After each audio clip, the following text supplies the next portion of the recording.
On y entendrait des cris, on y verrait des spectres sans tête, on y sentirait l'odeur de la mort et de la pourriture. Et coucou, j'espère que vous allez très bien, bienvenue sur ma chaîne. Aujourd'hui, on se retrouve pour pas 3 mais 4 histoires paranormales pour cette semaine d'Halloween. Donc, j'espère que ça va vous plaire. Je vous invite à vous installer confortablement avec votre plaid, vos petits confiseries et tout ça.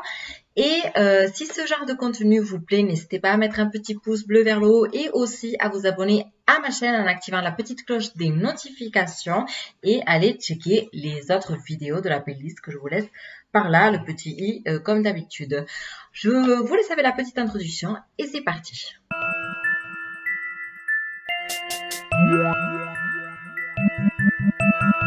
Changi.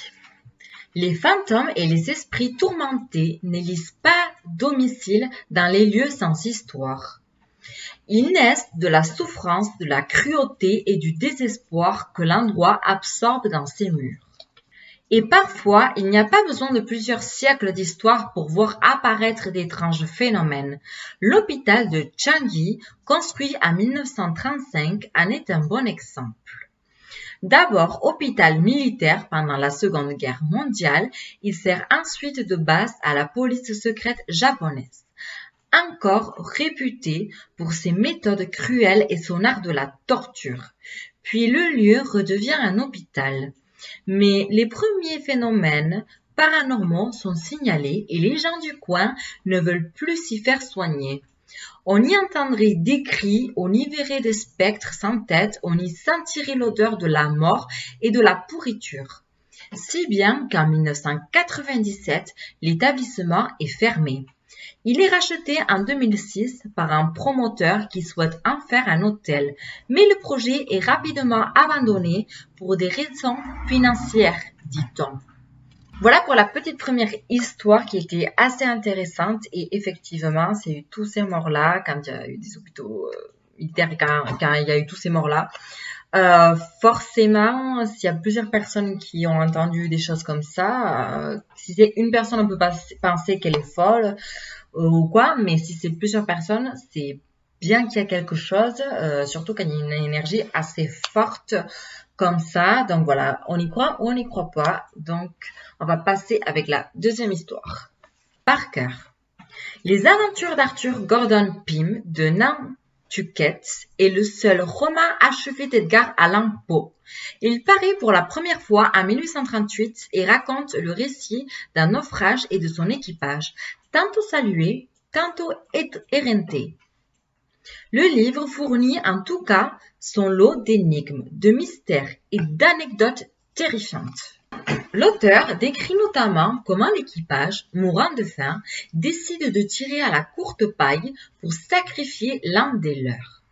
C'est un dénommé Richard Parker qui fait les frais de cette sinistre idée romanesque. 50 ans après la parution du livre, le yacht, la Mignonnette, celui-là bien réel, est victime d'un coup de vent et les 4 membres de l'équipage se retrouvent perdus au milieu de l'océan. Sans vivre ni eau, à bord d'un minuscule canot de sauvetage. Sans espoir de pouvoir tous gagner la terre en vie, il est décidé d'égorger le jeune Moose. Son nom est Richard Parker. Voilà pour la première petite histoire qui, ma foi, était un petit peu quand même flippante quand on s'imagine bien. Elle était courte, mais c'était intéressant puisqu'on parlait là d'une histoire paranormale qui s'est passée en bateau sur l'océan, qu'on n'a pas encore eu des histoires comme ça sur le petit bouquin. Donc voilà, on va passer avec la troisième histoire. Le cas Mary Reeser. Floride, 1951. Madame Reeser ne répond pas à la porte. Sa propriétaire insiste un peu et sonne de nouveau. Car elle sait que sa locataire est chez elle à cette heure-là. Toujours rien. Quoi qu'il lui arrive, elle n'entend pas. La propriétaire décide donc d'entrer, mais la porte est fermée à clé. Et élément plus préoccupant, la poignée est chaude. Les pompiers ne tardent pas à arriver et la porte est rapidement enfoncée. La première chose qu'ils voient est un fauteuil dont l'assise est brûlée jusqu'au ressort. Autour de ce meuble figurent quelques marques de brûlure, mais sans importance. En s'approchant, il découvre ce qui reste de Mary Reeser.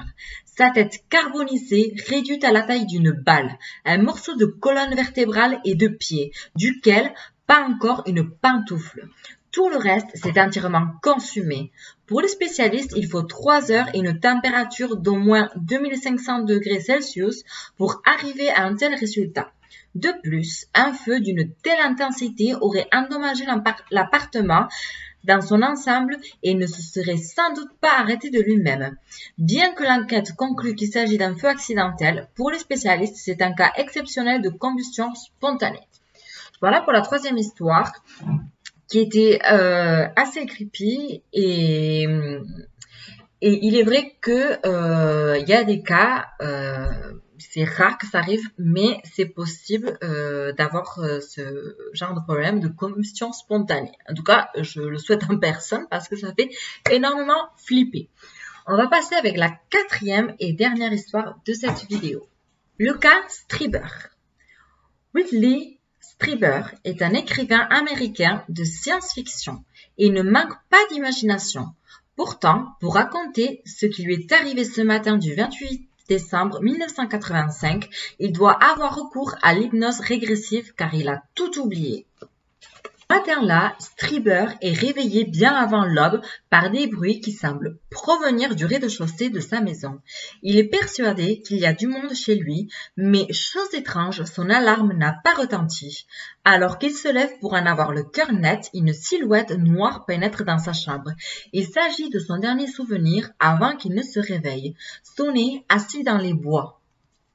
Les séances d'hypnose qu'il entreprend par la suite lui permettent de délivrer un témoignage des plus sidérants. Son premier souvenir est celui d'une pièce qu'il décrit comme désordonnée, où il est allongé sur un lit en fer. Autour de lui, il y a des créatures de différentes espèces. Un petit être qui ressemble à un robot, un autre en bleu de travail et 2 humanoïdes minces et de petite taille aux traits très fins. Il se souvient avoir subi des examens assez invasifs, dont une sonde dans la tête pour ne parler que de celui-là, et une coupure au doigt qu'elle interprète comme une prise de sang. Sur d'autres lits, il identifie des humains inconscients dont sa sœur et son père. Après ces séances épouvantes, Whitley Strieber raconte son expérience dans un livre appelé Communion, A True Story. Voilà pour la quatrième et dernière histoire de cette vidéo. Je trouve que ces dernières histoires étaient assez creepy et assez intéressantes. Je vous laisserai en barre d'infos les liens de ces histoires-là si vous voulez aller voir plus d'informations davantage. Donc voilà, je crois que mes préférés étaient les 2 dernières, mais sinon les 4 histoires étaient plus ou moins bien. Donc voilà, nous on se retrouve très vite dans une nouvelle vidéo. Ciao ciao!